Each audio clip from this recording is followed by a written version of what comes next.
Professor John Gong, since you are based in Beijing and the conference is being held in Bao, let's start with you. So how do you see the pattern which is being developed for cooperation among Asian countries? First of all, thank you very much for having me. I will start by first pointing out that ASEAN countries today represent China's largest trading partners. As a bloc, is already taken over the European Union and the United States to be China's largest trading partner. And I think that's without a reason.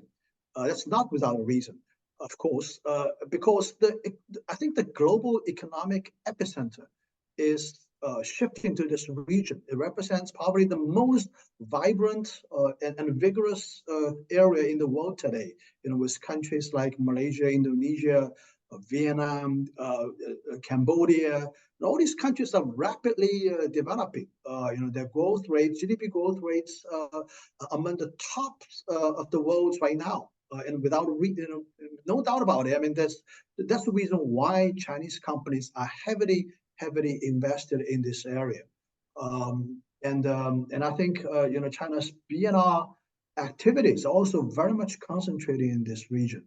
Moving forward, I think China's economic relationships with these countries is only going to grow further. And I think this also represents the core piece, in my view, of what we describe as the South-South cooperation.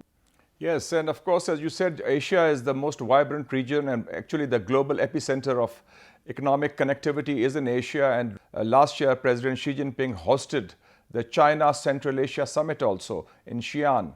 And there also, like ASEAN countries, China is the biggest trading partner of countries in Central Asia. Dr. Mahmood Ali in Kuala Lumpur, what forces do you see which are promoting and pushing the economic developments in Asia, and how do you see prospects for Asian economic integration in these challenging times? ASEAN countries, Malaysia is a member of ASEAN grouping of 10 countries, Association of Southeast Asian Nations, and Malaysia this year celebrates the 50th anniversary of opening full normal diplomatic relationship with China. I would also add that Malaysia's Prime Minister, Mr. Anwar Ibrahim, was recently in Australia participating in an Australia-ASEAN summit, at which, in answer to a question, he pointed out that Malaysia, unlike many other countries, from where the questioner came, which is essentially the Western country, Malaysia does not view China as a threat. The perspective is so very different.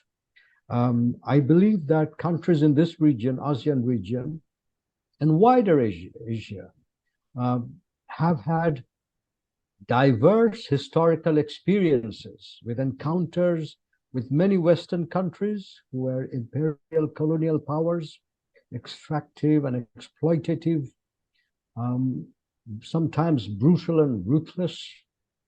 And they've also had encounters with China, historically, civilizationally, commercially, culturally, and politically. And the ranges of experience are so different.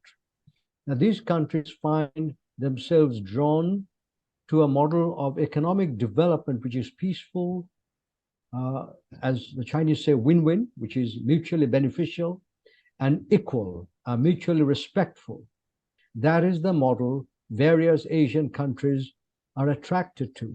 And that is why, although we see a lot of Western sanctions and tariffs being imposed on China, Asian countries see things very differently indeed. So you can already see a divergence between how Asian countries approach China and other countries from the global north approach China. I think that's very important, the divergence in perspectives about China. When it comes from the global south, there's a different view. When it comes from the global north, it's a different view. And I think it's no accident that China has this positive relationship with the Asian countries because of China's own track record, especially with ASEAN countries that has just been mentioned, whether building the railway in Laos or building this Bandung-Jakarta railway, or the cooperation, as you mentioned, Dr. Mahmood, with Malaysia. And recently also we have seen more cooperation with other ASEAN countries as well. Coming to Ambassador Moinul Haq in Pakistan, I think Pakistan is a good example of China's excellent track record in cooperation, which is win-win cooperation, a model relationship between two neighbors in Asia. And Pakistan's China-Pakistan Economic Corridor is one of the pillars of the Belt and Road Initiative. And Ambassador Moinul Haq, you recently completed your tenure very successfully in Beijing.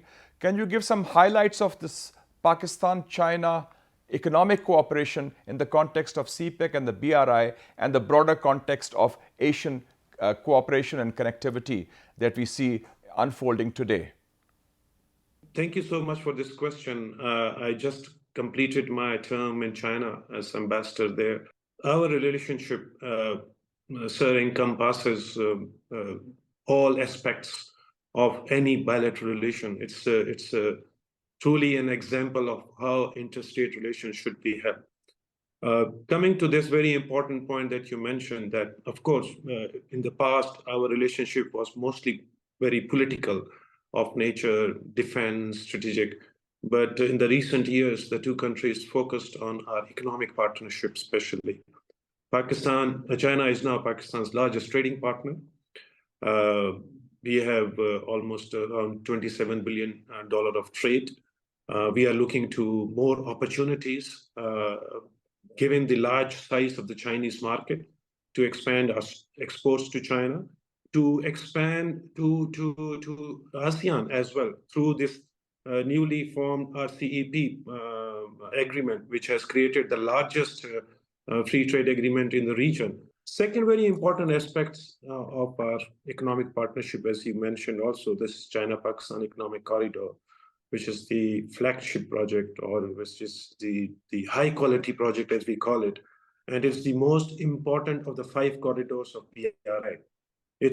When it was envisaged, it was about 60 billion plus project, and almost half of that amount has been invested in various projects in Pakistan, mostly in the infrastructure and energy projects, and also the most important strategic port of Gwadar, which is now functional. Now, as we move forward into the second phase, CPEC 2.0, which is very important because it's about industrialization. It is about agriculture modernization. It is about IT, technology cooperation. It is focusing on livelihoods, green development, and socio-economic development as a whole of the country. So we are very excited because recently the two countries agreed that they will form a special working group to launch the 5 corridors the new 5 corridors that they have agreed. The corridors of innovation, green development, of livelihood, and also of industrialization, as we call it. So we hope that this coming few years of CPEC 2.0 will usher a new era of prosperity in Pakistan, as well as in a broader region in terms of connectivity and economic integration.